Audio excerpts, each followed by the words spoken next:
OFNAC moo war a la ñu war a lancer li ñuy wax procédure d'enrichissement illicite bu ko keneen lancer OFNAC mën na ko arrêter te OFNAC comme ni ma ko yàgg a waxee sëñ Bassirou Gueye moo fa nekk te tant que ma nga fa ma nga mel ni OFNAC amul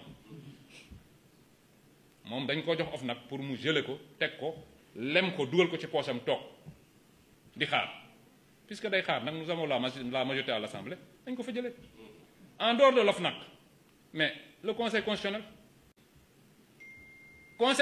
bu leen fàtte ni ñi fa nekk ñëpp Macky Sall moo leen fa teg man na gëwma ni nit dina xëy rek soppeeku bu ñu fàtte ni lu ne dund nañ ko avec ce conseil constitutionnel là lu ne dund nañ ko, ne soyons pas naïfs. Le conseil constitutionnel dans sa constitution actuelle dañu ko war a dissoudre aussi dindi ko daal di teg beneen structure, une cour ou tout ce que vous voulez. Moi, je n'ai pas la naïveté de penser que les gens ont changé, maintenant les gens vont respecter la loi. Non, il ne faut pas se limiter à des actes isolés. Le conseil constitutionnel jël na benn acte rek, tout le monde commence à applaudir. Non, les gens n'ont pas changé, c'est les mêmes personnes. Macky Sall moo leen fi tegoon nañu réformer et ayons le courage d'aller vers une cour constitutionnelle. Man yooyu laa gis nga xam ne c'est des actes forts que le régime actuel doit poser. Ma jàpp ni c'est les conditions sine qua non de réussite du projet mooy li ngeen di wax nii. Gis nga le projet là du ay wax kese nii, il faut de la stratégie. Dafa am ak acte yoo xam ne foog ñu teg ko avec courage et détermination. Loolu mënuñu yóbbu vers de véritables changements. Mais bu ñu fi toogee nii rek di xool, nous avons une opposition qui pour une fois, pour la première fois dans l'histoire du Sénégal, on a une opposition qui a plus de moyens que le régime en place. Maanaam ñoom li ñu yor moo ëpp li régime bi yor. Maanaam ñun nous n'avons que nos salaires. Parce que ñun moom allah kulli al ñun xaalisu dëkk bi ñun naruñ koo jël. Duñ ko jël, duñ ko politiquer. Donc cela veut dire que ipso facto, en puisant dans les caisses de l'État pendant 12 ans, ils ont plus de moyens que nous. Léegi ku la ëpp moyen nga toog di ko seetaan ne non man je suis dans la rupture, je vais xawma bon je ku ne bon c'est vrai, il faut respecter les droits de chacun. Mais pour moi, respecter les droits de chacun, c'est respecter d'abord les droits des Sénégalais. Et les droits des Sénégalais, c'est d'abord d'aller poursuivre tous ceux. te loolu tant que defuñu ko nag ci problème la ñuy dëkk ñii dinañ ñu sonal parce qu'ils ont trop d'argent public te arrangé wu leen ñuy yëkkati un certain nombre de procédures. Donc damay guddal à chaque fois, mais pour man dafa jar ñuy wax loolu. Le projet pour qu'il réussisse, il faut des actes forts et vous êtes en train d'en poser. Pour man il faut nit ñi di déglu ni il faut qu'on aille vers des actes forts, une véritable rupture, mais une rupture assumée. Gis nga ñii nii ce pays détermination moo ñu ciy génne, radicalité moo ñu ciy génne, parce que loolu moo tax ñu jël dëkk bi. Si Sonko n'était pas un radical, heure bii duñu yor dëkk bi.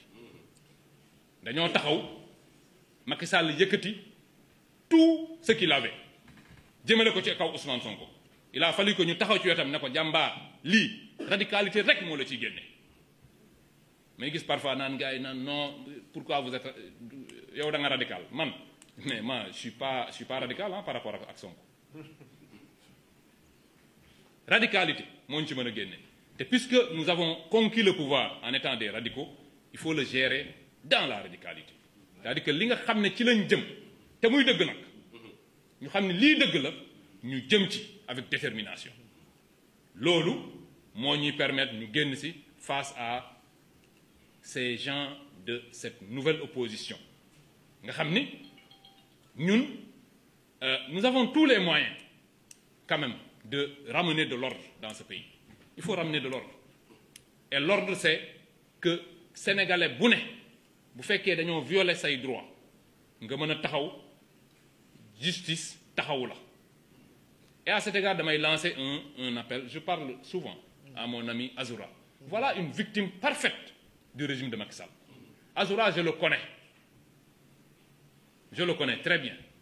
C'est mon boy là, il est tout le temps chez moi. C'est pas la peine d'aller le chercher là-bas, il n'est pas là-bas. bu ngeen fa ñëwee man ngeen fay fekk et il vous faut un mandat pour aller le chercher chez moi. Il n'est pas chez moi damay wax ni day ñëw sama kër mais je veux dire que c'est une victime. Azoura man ba ma ko gisee kaso laa xam ni kii ce n'est plus le même te ñoom ñoo ko jàpp deful dara ñu yóbbu ko kaso dans un certain nombre de conditions et il s'est affaissé moralement.